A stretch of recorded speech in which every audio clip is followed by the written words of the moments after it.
All of his co-workers were gone. What could it mean?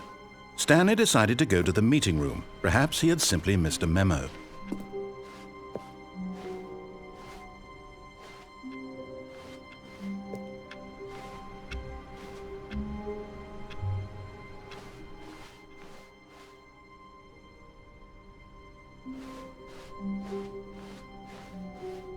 When Stanley came to a set of 2 open doors, he entered the door on his left.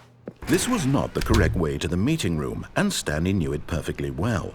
Perhaps he wanted to stop by the employee lounge first, just to admire it.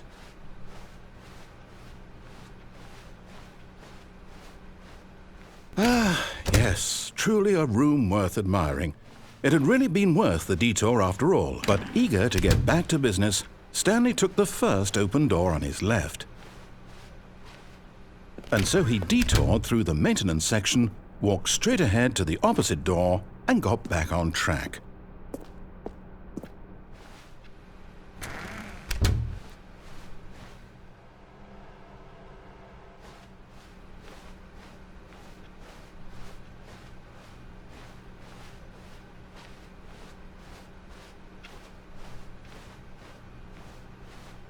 Yet there was not a single person here either.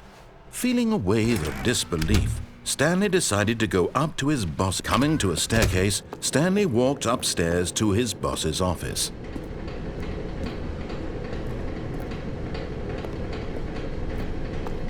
But Stanley just couldn't do it. He considered the possibility of facing his boss. Admitting he had left his post during work hours, he might be fired for that. And in such a competitive economy, why had he taken that risk? All because he believed everyone had vanished? His boss would think he was crazy. And then something occurred to Stanley. Maybe, he thought to himself, maybe I am crazy. All of my co-workers blinking mysteriously out of existence in a single moment for no reason at all? None of it made any logical sense. And as Stanley pondered this, he began to make other strange observations. For example, why couldn't he see his feet when he looked down? Why did doors close automatically behind him wherever he went? And for that matter, these rooms were starting to look pretty familiar. Were they simply repeating? No, Stanley said to himself, this is all too strange. This can't be real. And at last, he came to the conclusion that had been on the tip of his tongue. He just hadn't found the words for it.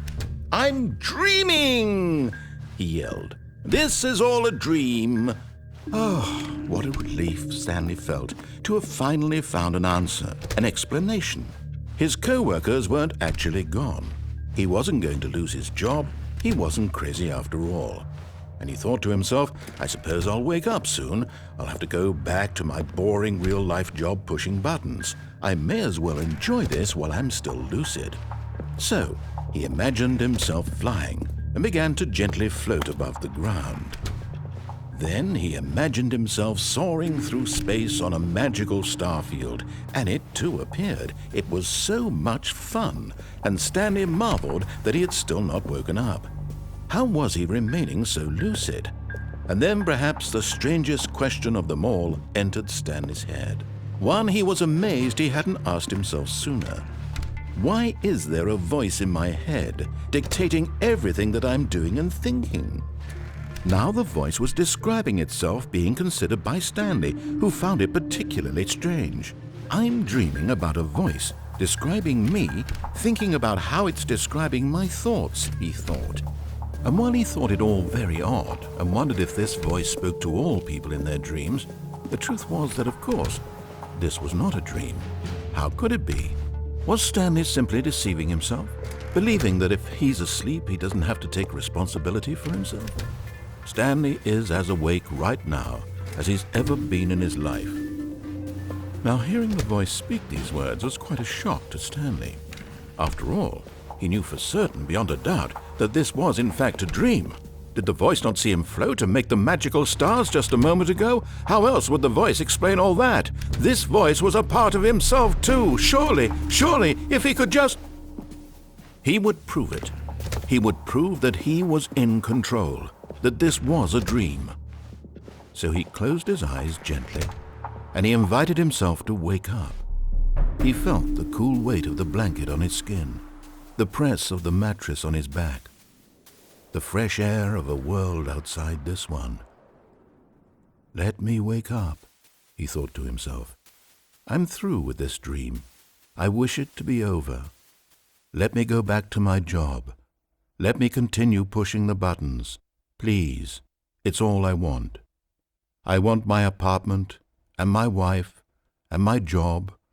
All I want is my life exactly the way it's always been. My life is normal. I am normal. Everything will be fine. I am okay.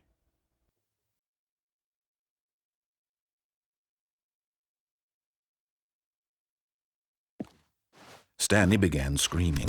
Please, someone, wake me up. My name is Stanley. I have a boss. I have an office. I am real. Please, just someone tell me I am real. I must be real. I must be. Can anyone hear my voice? Who am I? Who am I? And everything went black.